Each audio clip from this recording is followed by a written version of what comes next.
अंबरनाथ येथील प्राचीन शिव मंदिरात आज श्रावण महिन्याच्या पहिल्या सोमवारी भक्तांची मोठ्या प्रमाणात गर्दी पाहायला मिळाली आहे।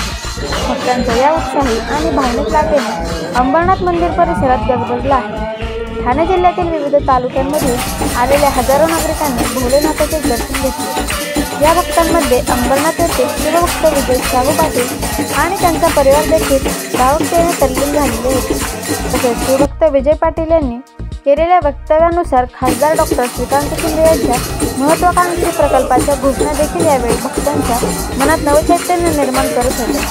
तसेच अंबरनाथमध्ये शिवमंदिराचा चेहरामोहरा बदलण्यासाठी तब्बल 350 करोड रुपयांचा प्रकल्प हाती घेतला जाणार आहे। प्रकल्पांतर्गत संपूर्ण मंदिराच्या परिसराचे सुशोभीकरण केले जाईल, ज्यामुळे येथील भक्तांना अधिक सोयीसुविधा आणि एक नवीन अनुभव मिळेल। श्रावणातील या पवित्र दिवशी अंबरनाथ शिव मंदिरातील भक्तांची ऊर्जा आणि आस्था अवर्णनीय होईल। पण भोलेनाथाचे दर्शन घेऊन भक्तांनी आपल्या जीवनात सुख शांती आणि समृद्धीची प्रार्थना केली। काय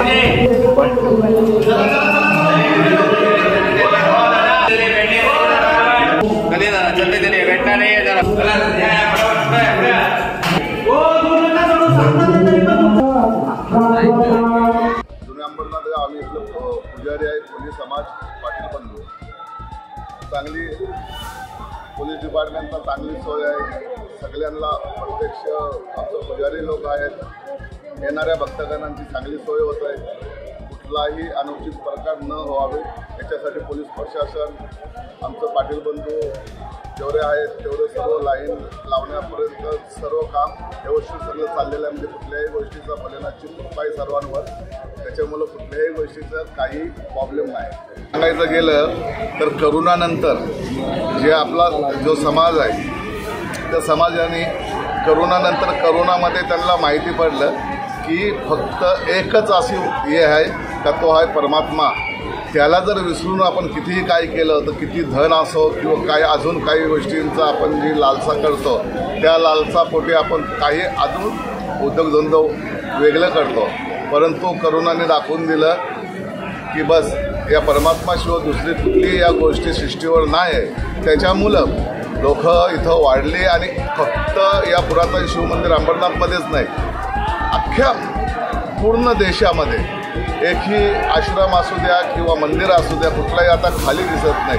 याचं कारणच आहे की करोनामध्ये एक छोटीशी चूक सर्वांना दाखवून गेलेली आहे। याच्या पुढं पुरातन मंदिराच्या आजूबाजूचा परिसर हा फार सुंदर देखणा होणार आहे। कारण खासदार श्रीकांत शिंदे साहेबांनी 350 करोड रुपये इथं आणलेलं आहे, तिथं दिलेलं आहे। त्याच्यामुळे जो काम बाहेर चालतं त्या 1-2 वर्षामध्ये फार सुंदरसा आजूबाजूचा परिसर होणार आहे। जी आपल्याला तुम्हाला आता बाहेर जी घाण दिसते ती कुठलीही घाण राहणार नाही, कारण खासदार साहेबांची मेहरबानी आहे। या मंदिरावर खासदार साहेबांचा फार बारकाईने लक्ष असतं, त्याच्यामुळं 350 करोड रुपयाचा निधी त्यांनी आणून दिलेला आहे।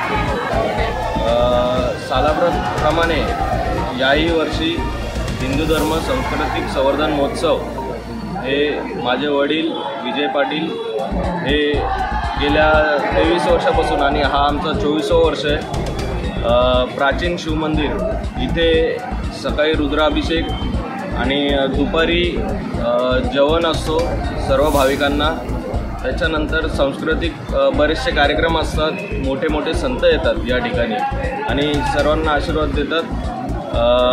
याही वर्षी त्याच प्रकारे 26 तारखेला रामानंदाचार्य श्री नरेंद्राचार्यजी महाराज 26 तारखेला प्राचीन शिवमंदिर इथे सर्व भक्तांना दर्शन देण्याकरता येणार आहे।